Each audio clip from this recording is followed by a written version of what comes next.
ನಮಸ್ಕಾರ, ನಾನು ಗಂಗಾ. ನನ್ನ ಚಾನೆಲ್ ನಮಸ್ತೆ ಗೆಳತಿಗೆ ಸ್ವಾಗತ. ಎಲ್ರಿಗೂ ಗರ್ಭಿಣಿಯಾಗಿದ್ದಾಗ ದೇಹ ನಿರ್ಜಲೀಕರಣ ಅಂದ್ರೆ ದೇಹಕ್ಕೆ ನೀರಿನಂಶ ಕಡಿಮೆ ಬಿದ್ದಾಗ ಅದು ಬಹಳಷ್ಟು ತೊಂದರೆಗಳಿಗೆ ದಾರಿ ಮಾಡಿಕೊಡ್ತದೆ. ಅಂದ್ರೆ ಮಿಸ್ಕ್ಯಾರೇಜ್ ಆಗಬಹುದು, ಅಥವಾ ಸ್ಟಿಲ್ ಬರ್ತ್ ಆಗಬಹುದು, ಅಥವಾ ಪ್ರೀ ಟರ್ಮ್ ಬರ್ತ್ ಆಗಬಹುದು, ಅಥವಾ ಮಗುಗ ಏನೇನ್ ಪೋಷಕಾಂಶಗಳು ದೊರೆಯಬೇಕು ಅದು ನೀರಿನ ಅಂಶ ಕಡಿಮೆ ಇರೋದ್ರಿಂದ ಅದು ಕರೆಕ್ಟ್ ಆಗಿ ಪೂರೈಕೆ ಆಗಂಗಿಲ್ಲ. ಅದರಿಂದ ಮಗುದು ಗ್ರೋತ್ ಡೆವಲಪ್ಮೆಂಟ್ ಕೂಡ ಚಲೋ ಆಗಂಗಿಲ್ಲ.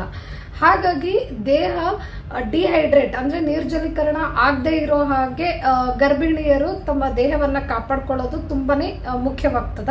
ನೀರಿನಂಶ ಸರಿಯಾದ ಪ್ರಮಾಣದಲ್ಲಿ ಗರ್ಭಿಣಿಯರ ದೇಹದಲ್ಲಿ ಇದ್ದಾಗ ಹೆಚ್ಚು ರಕ್ತ ಉತ್ಪತ್ತಿ ಆಗುವಲ್ಲಿ ಸಹಾಯ ಮಾಡ್ತದ. ಮತ್ತ ರಕ್ತ ಸಂಚಲನ ಆಗಕ್ಕೂ ಚಲೋ ಬ್ಲಡ್ ಸರ್ಕ್ಯುಲೇಷನ್ ಆಗಕ್ಕೂ ಸಹಾಯ ಮಾಡ್ತದ. ಆಮೇಲೆ ಕರೆಕ್ಟ್ ಆಗಿ ಪೋಷಕಾಂಶಗಳು ತಾಯಿಯಿಂದ ಮಗುಗ ಸರಬರಾಜು ಆಗಕ್ಕೂ ಹೆಲ್ಪ್ ಮಾಡ್ತದ. ಗರ್ಭಿಣಿಯರ ದೇಹ ಡಿಹೈಡ್ರೇಟೆಡ್ ಆಗಿದ್ದಾಗ ತಲೆನೋವು ಜಾಸ್ತಿ ಇರ್ತದ. ಆಮೇಲೆ ಜಾಸ್ತಿನೇ ಸುಸ್ತು, ಆಯಾಸ ಇದ್ದಿರ್ತದ, ಆಕ್ಟಿವ್ನೆಸ್ ಇರಂಗಿಲ್ಲ. ಅದರ ಪರಿಣಾಮ ಮಗು ಮೇಲೂ ಬೀರ್ತದ. ಮಗುನು ಆಕ್ಟಿವ್ ಆಗಿ ಇರಂಗಿಲ್ಲ ಗರ್ಭದಾಗ. ಹಾಗಾಗಿ ಹೈಡ್ರೇಷನ್ ತುಂಬಾ ಇಂಪಾರ್ಟೆಂಟ್. ಅದೇ ನಿಮ್ ದೇಹ, ಗರ್ಭಿಣಿಯರ ದೇಹ ಹೈಡ್ರೇಟೆಡ್ ಆಗಿದ್ದಾಗ ಮಗು ಸುತ್ತ ಆಮ್ನಿಯೋಟಿಕ್ ಫ್ಲೂಯಿಡ್ ಫಾರ್ಮ್ ಆಗಕ್ಕೂ ಹೆಲ್ಪ್ ಮಾಡ್ತದ. ಕಾನ್ಸ್ಟಿಪೇಷನ್ ಇಂದ ರಿಲೀಫ್ ಕೂಡ ಇದ್ದಿರ್ತದ. ಆಮೇಲೆ ಗರ್ಭದಲ್ಲಿರೋ ಮಗುವಿನ ಮೂಳೆಗಳು, ಬೋನ್ಸ್ ಚಲೋ ಡೆವಲಪ್ ಆಗಕ್ಕೂ ದೇಹ ಹೈಡ್ರೇಟೆಡ್ ಆಗಿರೋದು ಬಹಳನೇ ಹೆಲ್ಪ್ ಮಾಡ್ತದ. ಹಾಗಾಗಿ ಗರ್ಭಿಣಿಯರು ತಮ್ಮನ್ ತಾವೇ ಹೈಡ್ರೇಟೆಡ್ ಆಗಿ ಇಟ್ಕೊಳ್ಳಕ್ಕ, ಅಂದ್ರೆ ಅವ್ರ ದೇಹ ನಿರ್ಜಲೀಕರಣ ಡಿಹೈಡ್ರೇಟ್ ಆಗದೆ ಇರೋ ಹಾಗೆ ತಮ್ಮನ್ ತಾವೇ ಹೇಗೆ ಕಾಪಾಡ್ಕೋಬೇಕು ಅಂತ 5 ಟಿಪ್ಸ್ ನ ಈ ವಿಡಿಯೋದಲ್ಲಿ ನಾನ್ ನಿಮ್ ಜೊತೆ ಶೇರ್ ಮಾಡ್ತೀನಿ. ಹಾಗಾಗಿ ವಿಡಿಯೋನ ಪೂರ್ತಿಯಾಗಿ ಸ್ಕಿಪ್ ಮಾಡದೆ ನೋಡಿ. ಹಾಗೆ ನನ್ನ ಚಾನೆಲ್ ನ ತಪ್ಪದೆ subscribe ಮಾಡ್ಕೋರಿ.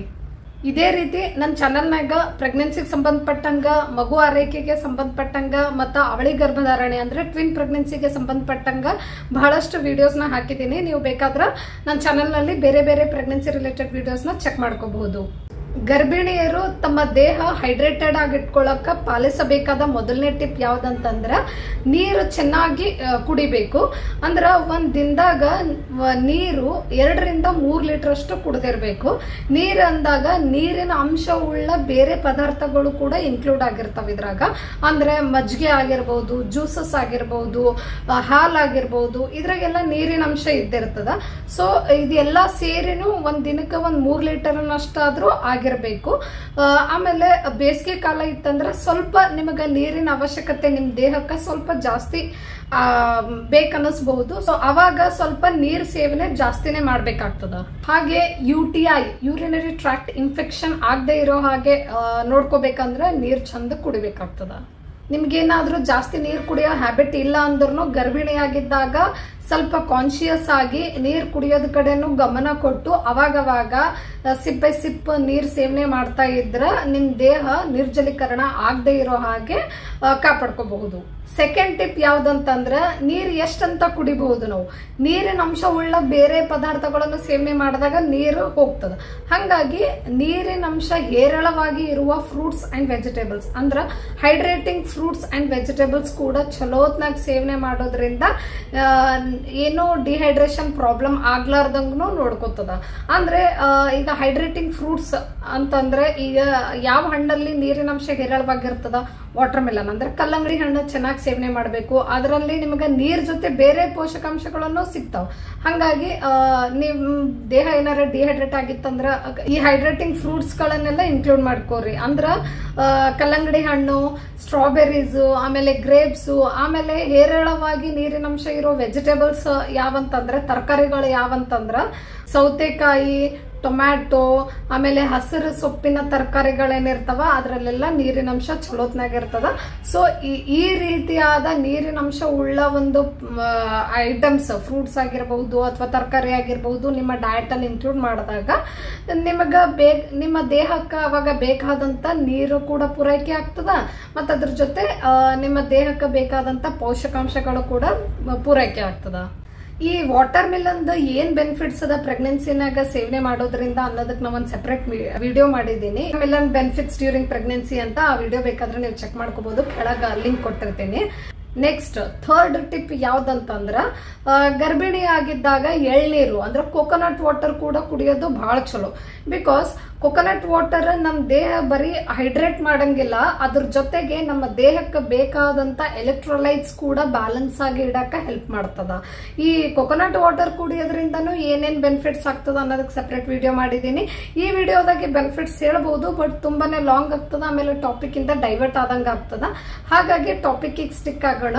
So coconut water benefits ಏನಾಗ್ತದೆ ಪ್ರೆಗ್ನೆನ್ಸಿನಾಗ, ಸ್ಕಿಪ್ ಮಾಡಿದ್ರೆ ನಡೀತದೇನು ಅಥವಾ ಕುಡಿಲೇಬೇಕಾ, ನಮ್ಮ ಡಯಟ್ ಅಲ್ಲಿ ಇನ್ಕ್ಲೂಡ್ ಮಾಡ್ಬೇಕಾ ಗರ್ಭಿಣಿ ಆಗಿದ್ದಾಗ ಈ ಎಳ್ನೀರ್ ಸೇವನೆ ಅನ್ನೋದಕ್ಕೆ ಡೌಟ್ ಏನಾದ್ರು ಇತ್ತಂದ್ರ ನೀವು ಆ ವಿಡಿಯೋದ ಲಿಂಕ್ ಕೆಳಗೆ ನಾ ಡಿಸ್ಕ್ರಿಪ್ಷನ್ ಬಾಕ್ಸ್ ನಾಗ ಕೊಟ್ಟಿರ್ತೀನಿ, ಒಂದ್ಸಲ ಚೆಕ್ ಮಾಡ್ಕೊರಿ.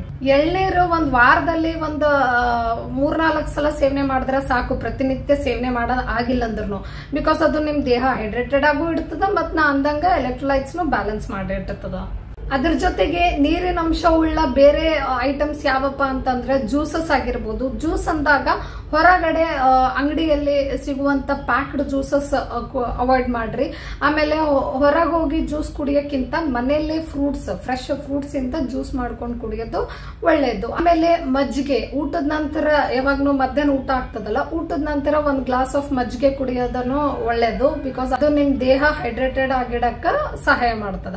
ಆಮೇಲೆ ಹಾಲು ಕೂಡ ಮುಂಜಾನೆ ಒಂದ್ ಗ್ಲಾಸ್, ಈವ್ನಿಂಗ್ ಒಂದ್ ಗ್ಲಾಸ್ ಹಾಲು ಕುಡಿಯೋದ್ರಿಂದ ಅದು ಕೂಡ ನಿಮ್ ದೇಹ ಹೈಡ್ರೇಟೆಡ್ ಆಗಿಡಕ್ಕ ಹೆಲ್ಪ್ ಮಾಡ್ತದ. ನೆಕ್ಸ್ಟ್ ಟಿಪ್ ನಂಬರ್ 4 ಯಾವ್ದಂತಂದ್ರ, ಗರ್ಭಿಣಿಯಾಗಿದ್ದಾಗ ಆದಷ್ಟು ಹೊರಗಡೆ ಬಿಸಿಲಲ್ಲಿ ಹೋಗೋದನ್ನ ಅವಾಯ್ಡ್ ಮಾಡ್ರಿ. ಹೊರಗಡೆ ಜಾಸ್ತಿ ಬಿಸಿಲಿತ್ತಂದ್ರ ನಿಮ್ ದೇಹ ಮತ್ತಿಷ್ಟು ಡಿಹೈಡ್ರೇಟ್ ಆಗ್ಬಿಡ್ತದ. ಸೊ ನಿಮ್ಮನ್ನ ನೀವೇ ಹೈಡ್ರೇಟೆಡ್ ಆಗಿ ಕಾಪಾಡ್ಕೋಬೇಕಂತಂದ್ರ ಬಿಸಿಲನ್ನ ಅವಾಯ್ಡ್ ಮಾಡ್ರಿ. ಲಾಸ್ಟ್ 5th ಟಿಪ್ ಯಾವ್ದಂತಂದ್ರ, ಅತಿಯಾದ ಕಾಫಿ ಹಾಗೂ ಚಹಾ ಸೇವನೆ ಕೂಡ ಅವಾಯ್ಡ್ ಮಾಡೋದು ಬಹಳನೇ ಒಳ್ಳೇದು. ಯಾಕಂದ್ರ ಚಹಾ ಮತ್ತು ಕಾಫಿಯಲ್ಲಿ ಕೆಫೈನ್ ಅಂಶ ಇದ್ದಿರ್ತದ. ಈ ಕೆಫೈನ್ ಅಂಶ ನಮ್ಮ ದೇಹದಲ್ಲಿ ಸೇರ್ಕೊಂಡಾಗ ಅದು ನಮ್ಮ ದೇಹ ಡಿಹೈಡ್ರೇಟ್ ಮಾಡಕ ದಾರಿ ಮಾಡ್ಕೊಡ್ತದ. ಹಾಗಾಗಿ ಆದಷ್ಟು ಕೆಫೈನ್ ಉಳ್ಳ ಅಂಶ ಯಾವುದೇ ಇರಲಿ, ಅಂದ್ರೆ ಟೀ ಆಗಿರ್ಬೋದು, ಕಾಫಿ ಆಗಿರ್ಬೋದು, ಚಾಕ್ಲೇಟ್ ಅಲ್ಲೂ ಇರ್ತದ. ಸೊ ಅದನ್ನೆಲ್ಲ ಆದಷ್ಟು ಅವಾಯ್ಡ್ ಮಾಡ್ರಿ. ಕೆಫೈನ್ ಇಂಟೇಕ್ ಜಾಸ್ತಿ ಆದಾಗ ಗರ್ಭಿಣಿಯರ ಮೇಲೆ ಯಾವ ರೀತಿ ದುಷ್ಪರಿಣಾಮ ಬೀರ್ತದ ಅನ್ನೋದಕ್ಕ ನಾ ಒಂದ್ ಸೆಪರೇಟ್ ವಿಡಿಯೋ ಮಾಡೀನಿ, coffee or tea intake during pregnancy ಅಂತ. ಆ ವಿಡಿಯೋ ಒಂದ್ಸಲ ಚೆಕ್ ಮಾಡ್ಕೋರಿ, ಕೆಳಗೆ ಲಿಂಕ್ ಕೊಟ್ಟಿರ್ತೀನಿ ಡಿಸ್ಕ್ರಿಪ್ಷನ್ ಬಾಕ್ಸ್ ನಾಗ.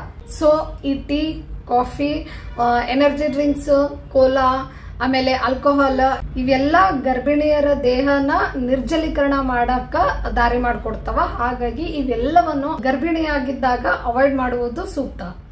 ನೀರು, ಹಾಲು, ಫ್ರೆಶ್ ಫ್ರೂಟ್ ಜ್ಯೂಸಸ್, ಆಮೇಲೆ ನೀರಿನಂಶ ಹೇರಳವಾಗಿರುವಂತಹ ಹಣ್ಣುಗಳು ಮತ್ತು ತರಕಾರಿಗಳು ಇವೆಲ್ಲವೂ ದೇಹ ನಿರ್ಜಲೀಕರಣ ಆಗದೆ ಇರೋ ಹಾಗೆ ಗರ್ಭಿಣಿಯರು ತಮ್ಮನ್ ತಾವೇ ಕಾಪಾಡಿಕೊಳ್ಳುವಂತ ಒಂದು ಸೋರ್ಸ್ ಆಫ್ ಹೈಡ್ರೇಷನ್ ಅಂತಾನೆ ಹೇಳ್ತಾ ಇಲ್ಲಿಗೆ ಈ ವಿಡಿಯೋನ ಮುಗಿಸ್ತಾ ಇದ್ದೀನಿ. ನಿಮ್ಗೇನಾದ್ರೂ ಈ ವಿಡಿಯೋ ಹೆಲ್ಪ್ಫುಲ್ ಆಗಿದ್ರೆ, ಯೂಸ್ಫುಲ್ ಅನ್ಸಿದ್ರೆ ಲೈಕ್ ಮಾಡ್ರಿ, ಕಮೆಂಟ್ ಮಾಡ್ರಿ, ಹಾಗೆ ನನ್ನ ಚಾನಲ್ನ ತಪ್ಪದೆ ಸಬ್ಸ್ಕ್ರೈಬ್ ಮಾಡ್ಕೋರಿ. ಮತ್ತೆ ನೆಕ್ಸ್ಟ್ ವಿಡಿಯೋದಲ್ಲಿ ಮೀಟ್ ಆಗೋಣ. ಅಲ್ಲಿವರೆಗೂ ಬಾಯ್, ಟೇಕ್ ಕೇರ್.